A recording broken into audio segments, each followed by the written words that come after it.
Bien, queridos hermanos y amigos, quiero pedirles en esta ocasión que me pongan mucha atención. Recuerden todos ustedes esta frase que yo les voy a decir. La gloria de Dios es el fin último de la existencia del hombre y de la comunión cristiana.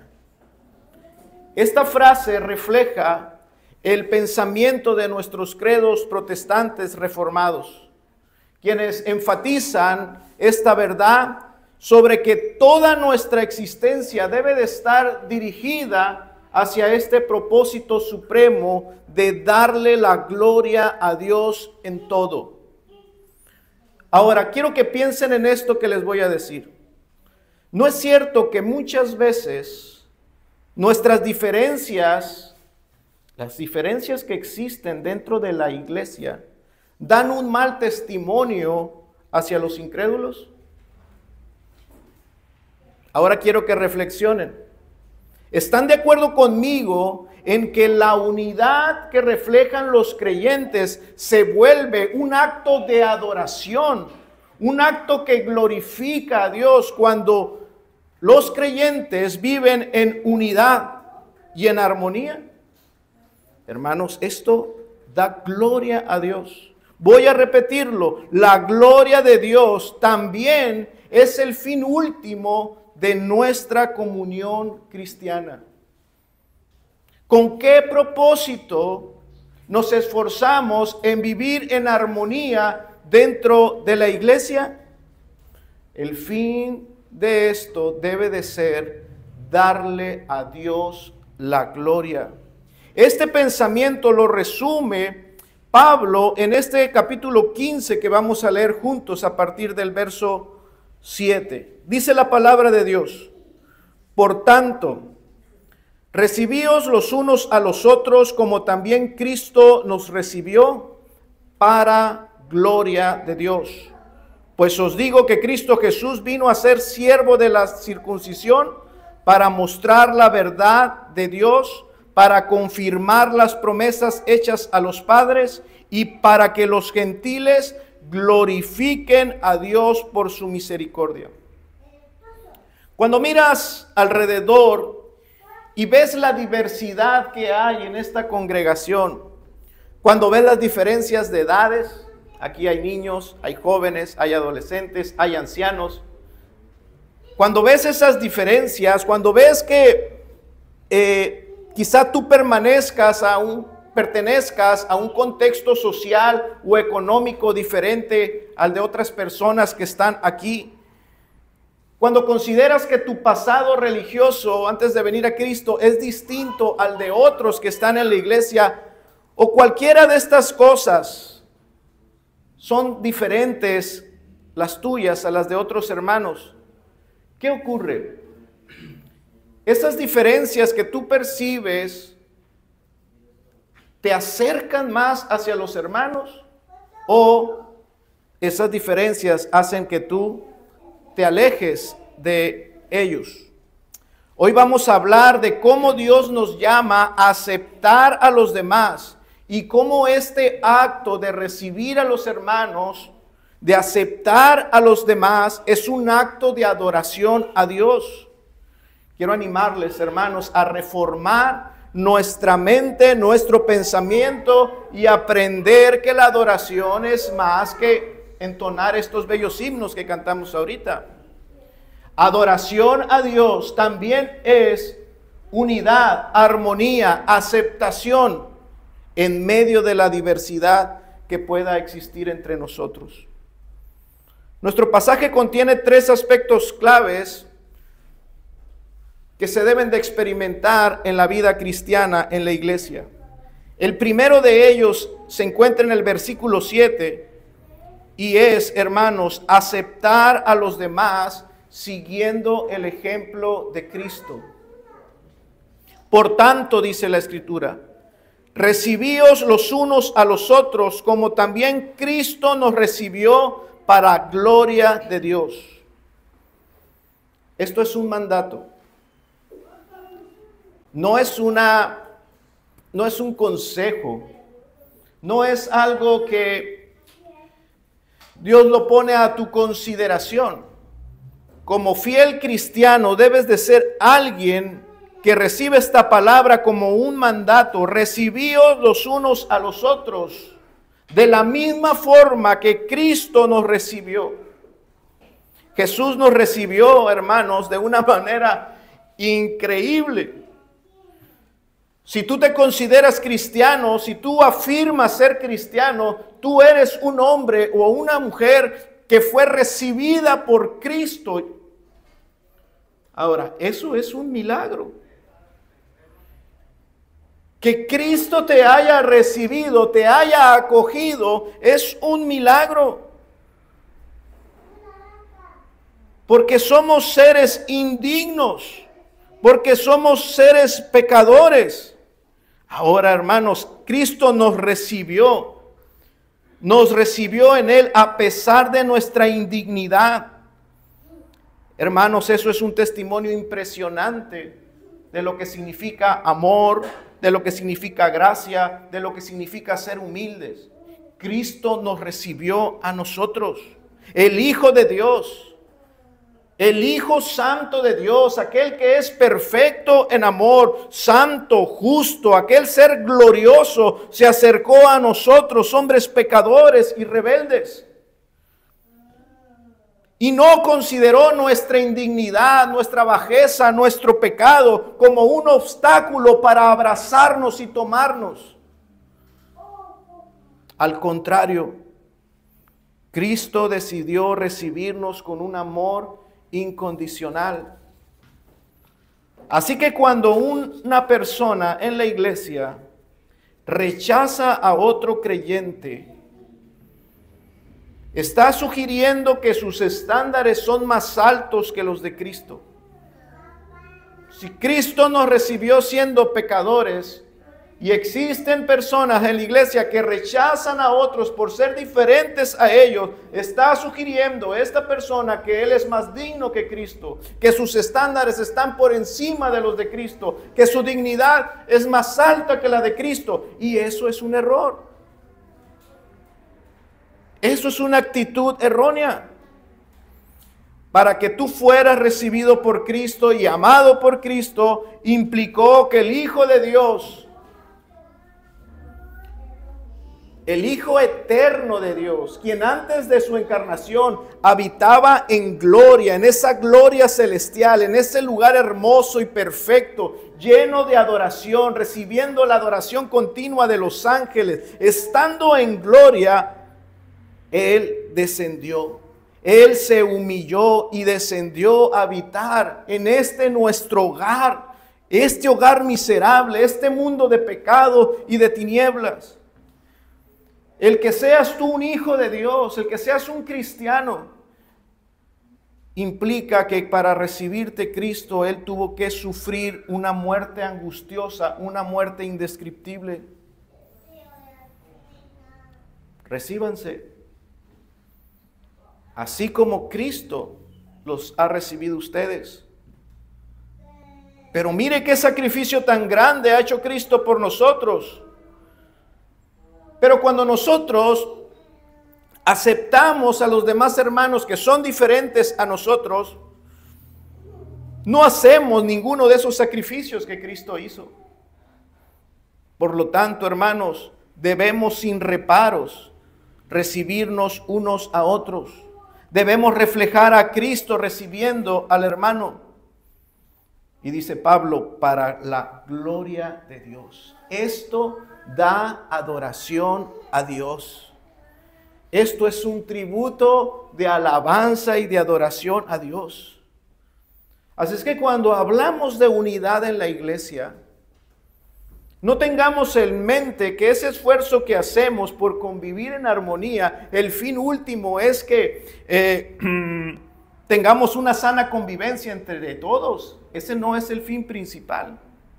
El fin principal es que cuando Dios vea a su pueblo, Él sea glorificado por esa unidad, esa armonía. Cuando los hermanos se reciben mutuamente, cuando imitamos a Cristo y extendemos esa gracia que recibimos de Él, entonces Dios es honrado. Estamos aquí y nos reunimos en el día del Señor y no vemos nosotros el día del Señor como un momento de venir, cantar unos himnos, escuchar la palabra y todos nos vamos a la casa y ya cumplimos. Y pensar que eso es adoración. No, el día del Señor adoramos de muchas maneras. Y nos reunimos para estar en comunión con nuestros hermanos, recibiéndonos unos a otros, compartiendo tiempo, compartiendo los alimentos. Y es en esa convivencia cuando el joven se acerca con el anciano. Y esas diferencias de edad, que tú dices, ¿por qué un jovencito estaría interesado en hablar con una persona de la tercera edad? Y tú los ves sentados, hablando, charlando. Dios ve eso en la iglesia. Y en eso Dios es glorificado. Cuando tú ves al hermano rico, próspero, conviviendo, comiendo en la misma mesa que su hermano, aquel que es pobre. Cuando tú ves a las hermanas casadas, conviviendo y teniendo armonía con la mujer que es viuda. Cuando Dios ve eso, Él recibe gloria, dice Pablo, dice la Escritura. Cuando se reciben mutuamente, Dios está recibiendo gloria y adoración. Este principio es profundamente contracultural. La aceptación en el mundo no es así. Las personas no se reciben mutuamente en el mundo así porque sí. La aceptación en el mundo está basada en condiciones, en apariencias. Si te pareces a mí, entonces puedo estar contigo. Si tienes las mismas metas, si tienes el mismo enfoque que yo, entonces podemos convivir. Si compartes mis mismas opiniones en todo, entonces puedo estar contigo. Sin embargo, en la iglesia, nuestra aceptación no se basa en lo que la otra persona ofrece. Nos aceptamos por lo que Cristo ha hecho por nosotros y por lo que ahora somos en Cristo. Somos una familia, somos un pueblo. Charles Spurgeon, el príncipe de los predicadores, cuando este hombre era joven, antes de convertirse, en un momento de su vida sintió inquietud por asistir a una iglesia y acudió a la iglesia esperando escuchar al gran predicador. Pero ese día se soltó una gran tormenta y el predicador principal no pudo llegar. Uno de los jóvenes de la iglesia, sin experiencia, valientemente se decidió a tomar el púlpito y predicó un sermón muy sencillo, muy humilde. A pesar de la falta de elocuencia de este joven, el mensaje que predicó tocó el corazón de Charles Spurgeon. Y Spurgeon se convirtió y entregó su vida a Cristo. Nosotros conocemos a este predicador, la mayoría. Sabemos que años más tarde se convirtió en ese gran predicador, pero antes de ello, cuando él se convirtió, él empezó a predicar. Él también empezó a compartir el evangelio y muchos pastores lo rechazaron, lo consideraban muy joven para estar predicando, consideraban que la forma en que lo hacía era demasiado directo y que no era bueno que ese jovencito estuviera predicando. Spurgeon no tenía una formación académica, teológica y estaba predicando.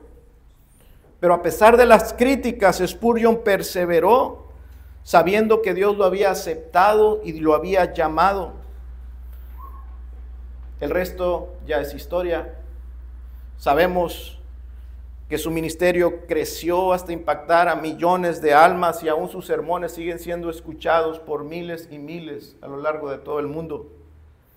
Imagínate si la iglesia, aquella iglesia que estaba esperando al pastor principal hubiese cancelado esa reunión, no vino el pastor, o si hubiera impedido que el jovencito se hubiese animado a predicar ese sermón sencillo, imagínate qué hubiese pasado.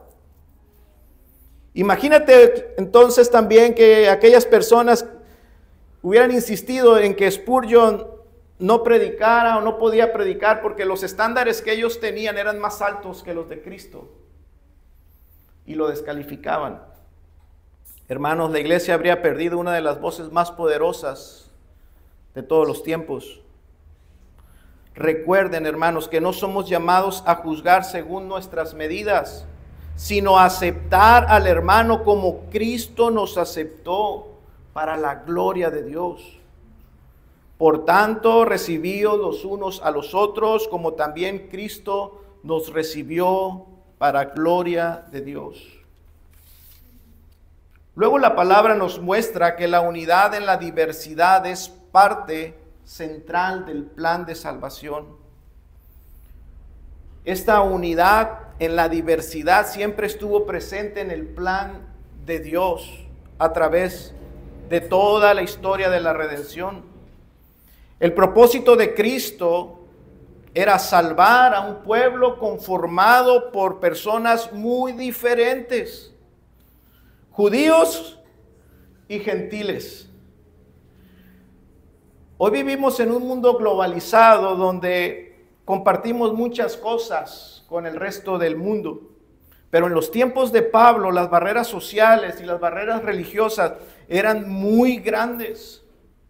Los prejuicios que había entre estos dos tipos de personas eran muchos. Los judíos consideraban que los gentiles eran unos cerdos. Eran personas inmundas porque no cumplían las leyes ceremoniales de Dios. Los judíos miraban al resto de las naciones como personas ignorantes que no tenían ningún conocimiento del Dios verdadero. Ellos creían que todos los gentiles eran idólatras, personas inmorales. Creían que ninguno de ellos podían, por ninguna circunstancia, ningún gentil podía recibir las promesas de Dios. En resumen, la mente del judío era que los demás eran inferiores moral, intelectual y espiritualmente. Y los gentiles también tenían sus prejuicios. Los gentiles veían a los judíos como un pueblo cerrado, como un pueblo elitista que no se mezclaba con las demás culturas. Los gentiles consideraban a los judíos como un pueblo supersticioso cuando miraban que se circuncidaban. Los gentiles no lo entendían y decían, son un pueblo lleno de supersticiones. Son gente arrogante que creen que ellos nomás pueden tener contacto con lo divino. Así es que los miraban como personas fanáticas, intolerantes y rebeldes. ¿Y qué hizo Dios? Personas tan opuestas, tan distintas, Dios tomó esas diferencias de todos los aspectos sociales, políticas, religiosas y quitó todas esas barreras para hacer un solo pueblo. Y en Cristo podemos nosotros ver la amplitud del plan de redención y no lo selectivo que es el plan de redención.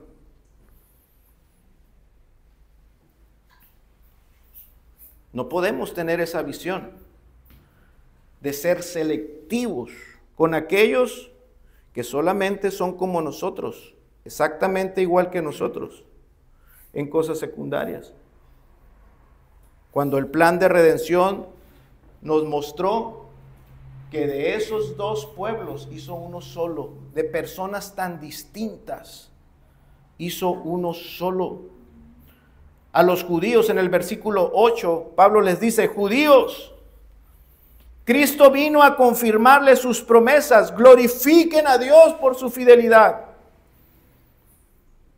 Porque el fin es que en medio de toda la diversidad, todos glorifiquen a Dios, todo el pueblo de Dios glorifique a Dios.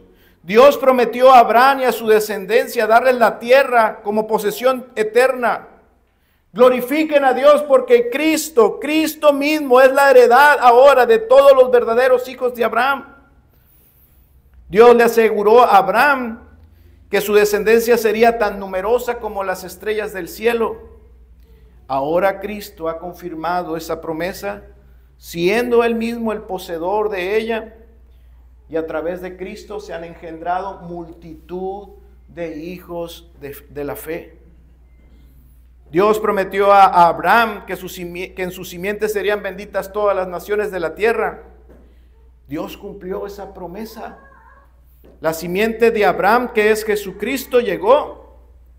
Y ahora un hijo de Abraham es el rey. Un hijo de Abraham es la cabeza que bendice a todas las naciones de la tierra. Así es que el apóstol Pablo lo que le dice a esa parte de la iglesia, a los judíos, le dice: glorifiquen a Dios. En medio de sus diferencias, ustedes que tuvieron promesas cuando los gentiles no tenían promesas, glorifiquen a Dios porque Dios ya se las cumplió. Dios es fiel. Y a los gentiles le dice: gentiles, glorifiquen a Dios por su misericordia. Ustedes que son tan diferentes, ustedes que habían estado tan lejos de las cosas de Dios, ustedes que vivían sin esperanza, ustedes que vivían sin conocimiento, ustedes que seguían su vida según sus propias ideas, alejados de las promesas, glorifiquen a Dios porque Dios ha tenido misericordia de ustedes. Porque a pesar de que no había promesas para ustedes, Dios a su tiempo tuvo misericordia de ustedes también. Entonces Pablo cita el Antiguo Testamento y es lo que vemos en los versos del 9 al 12. Pablo muestra ahí una porción de los Salmos, otra porción de Deuteronomio y otra porción de Isaías para demostrar que el plan de Dios siempre fue llegar a tener un pueblo compuesto, como dice en otra parte de la Escritura, un pueblo de toda lengua, tribu y nación. Así es que por Cristo ahora la iglesia es el cumplimiento de ese pueblo multiétnico de Dios. Ese pueblo compuesto por personas distintas. Por Cristo entonces podemos confesar lo que acabamos de hacer hace unos minutos. En el credo hay una parte donde nosotros confesamos: creo en la Santa Iglesia Católica. La palabra católica significa universal. Si somos fieles cristianos, tenemos que reconocer que la iglesia del Señor es una iglesia universal, no una iglesia nacional, una iglesia de judíos, no una iglesia exclusiva, es una iglesia universal. La iglesia del Señor es una iglesia universal. Creemos esto, creemos que en Cristo, como dice Gálatas 3:28, ya no hay judío, ni griego, no hay esclavo, ni libre, no hay varón, ni mujer, porque todos vosotros sois uno en Cristo. Aquí lo que importa entonces es llegar a formar parte de ese uno.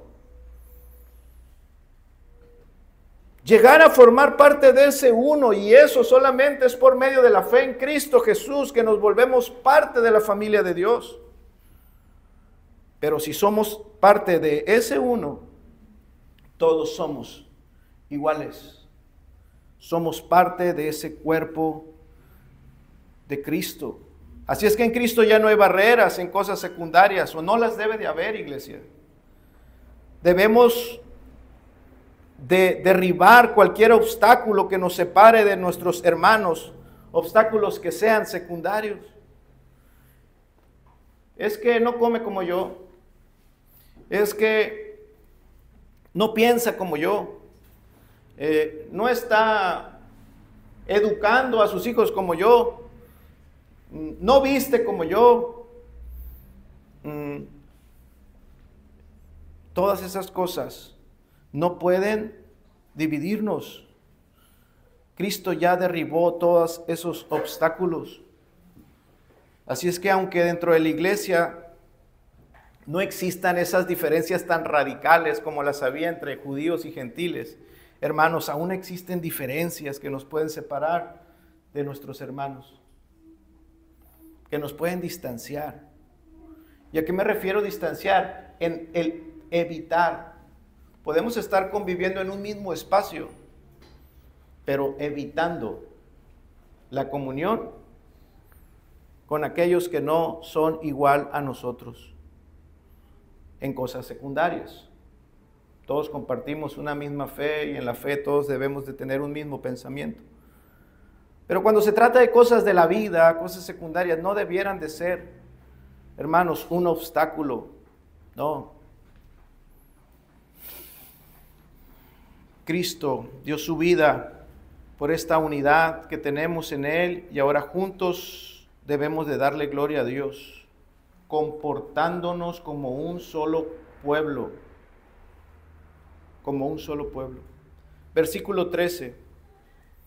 Finalmente aquí Pablo envía una bendición sublime a este pueblo unido y dice: y el Dios de esperanza os llene de todo gozo y paz en el creer, para que abundáis en esperanza por el poder del Espíritu Santo.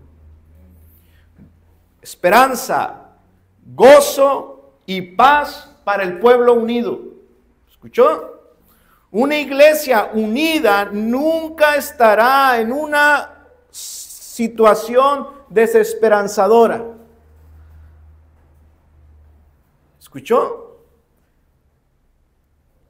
En la unidad de la iglesia siempre se va a encontrar un manantial que está continuamente arrojando aguas de esperanza. Alguien dijo con mucha razón que no existen situaciones desesperantes, solo existen personas desesperadas. Personas que han llegado a estar en una condición de perder la esperanza. Pero ¿por qué, si somos el pueblo de Dios, podríamos perder la esperanza? Dios nos ha unido como un solo pueblo. Hay esperanza. Reflexionando en lo que acabamos de meditar ahorita, hermanos, Dios tuvo un plan desde el principio. De primero sí, tratar con los judíos, pero después mostrarnos la amplitud de ese plan, que era hacer un pueblo de todas las naciones. Y ese plan se cumplió cuando Cristo entregó su vida en la cruz y el evangelio empezó a correr por las naciones. Hermanos, si ese plan se cumplió, hermanos, el plan seguirá cumpliéndose en el pueblo de Dios. Podemos confiar en que su plan para con nosotros es perfecto en medio de cualquier circunstancia. Siempre tenemos esperanza. Dios no ha dejado de tener tratos con su pueblo. Si eres parte de ese pueblo, siempre tendrás ese manantial de esperanza a tu disposición. Jesús dijo claramente: ni las puertas del infierno prevalecerán ante la iglesia. ¿Tienes esperanza? ¿Es agobiante tu situación? ¿Es dolorosa tu situación? ¿Has creído en Cristo? ¿Formas parte del pueblo de Dios? ¿Estás seguro? Tú tienes esperanza. La esperanza no se la ha llevado ese problema. La esperanza no la ha apagado esa situación. Nadie está sin esperanza mientras permanezca la gracia de Dios en su vida. Nadie que pertenezca al pueblo de Dios vive sin esperanza.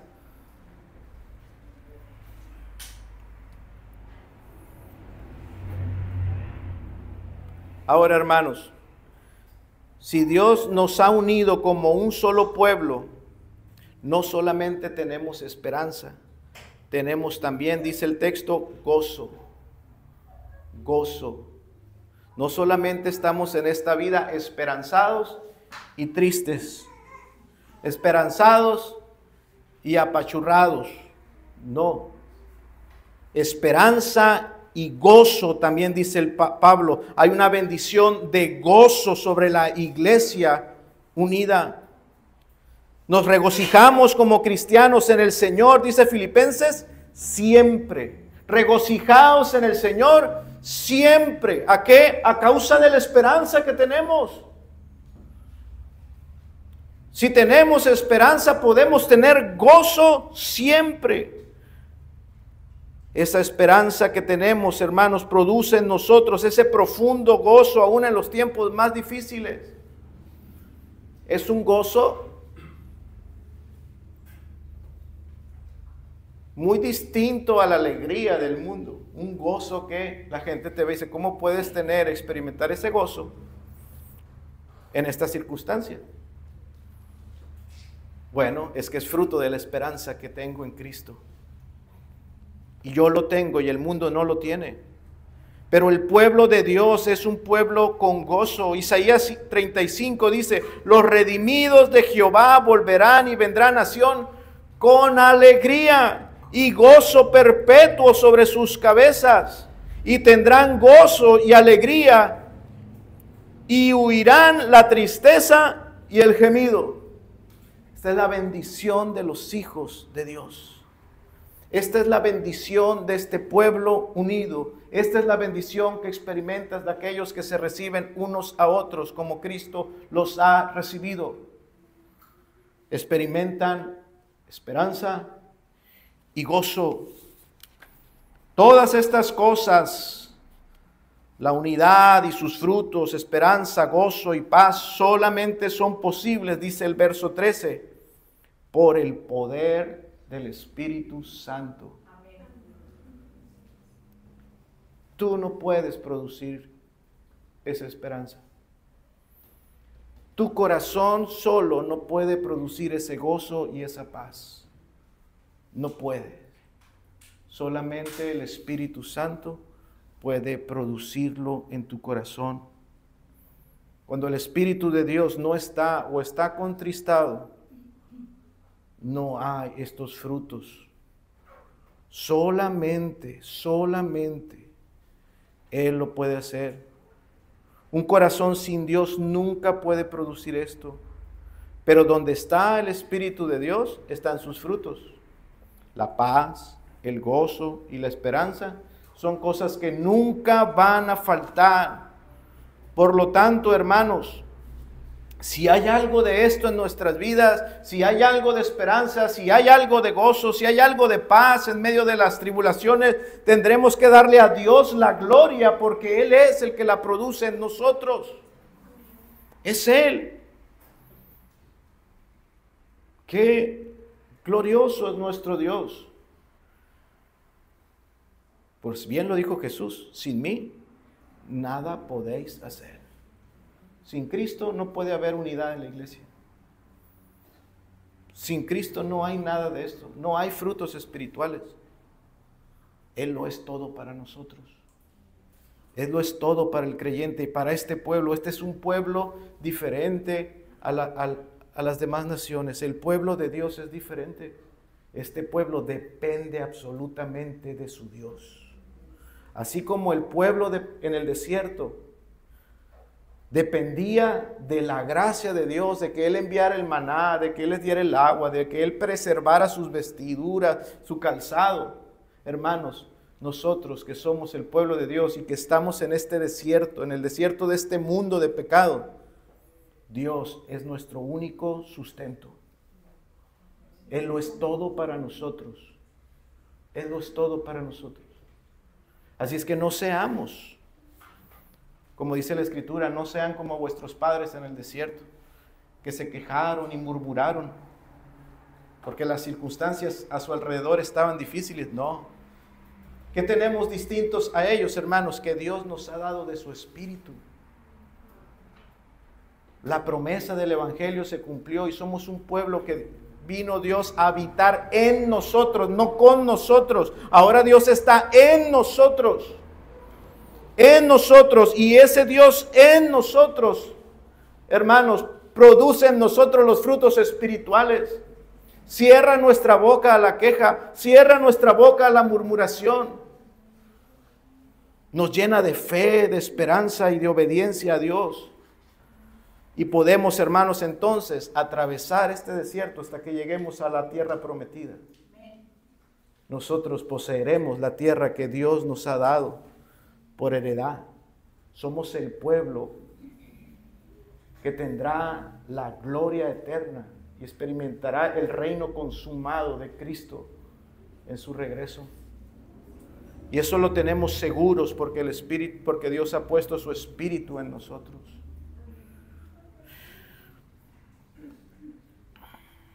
Hermanos, hoy hemos visto cómo Cristo nos ha llamado a vivir entonces como un solo pueblo, derribando las barreras que antes nos separaban. Hemos meditado en que somos testigos de un Dios fiel que ha cumplido sus promesas hechas a aquel pueblo judío y que ha tenido misericordia de nosotros los gentiles, por lo cual debemos de alabarle y glorificarle. Estamos conscientes de que ahora somos ese pueblo de Dios y tenemos una esperanza que no solamente es un conocimiento doctrinal, sino que tenemos una esperanza que se refleja en nuestra manera de vivir. Es una esperanza viva que produce frutos. Que la gente te pregunta y te dice, ¿por qué reaccionas así si tu situación es tan oscura, tan difícil? Es que mi esperanza es viva. Tengo una esperanza viva, no es una esperanza en ideas que no van a pasar. Mi esperanza es viva y tiene efectos reales en mi comportamiento. Tiene efectos reales. Es una esperanza que me impulsa a caminar junto con otros que son distintos a mí y me ayuda a superar las diferencias. Poseo esa esperanza que me lleva a glorificar a Dios siempre. Esa es la esperanza que tiene el pueblo de Dios.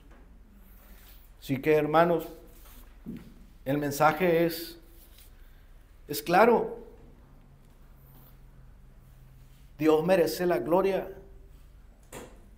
Y cuando confesamos que somos suyos, que le pertenecemos, que nuestro propósito siempre es darle a Dios la gloria en todo, estamos diciendo que también, hermanos, entendemos que nuestra comunión cristiana tiene ese firme propósito.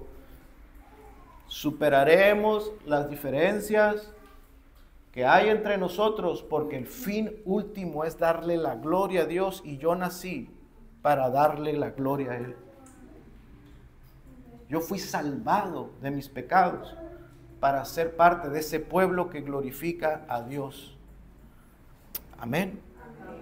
Vamos a orar, hermanos. Inclinemos nuestro rostro.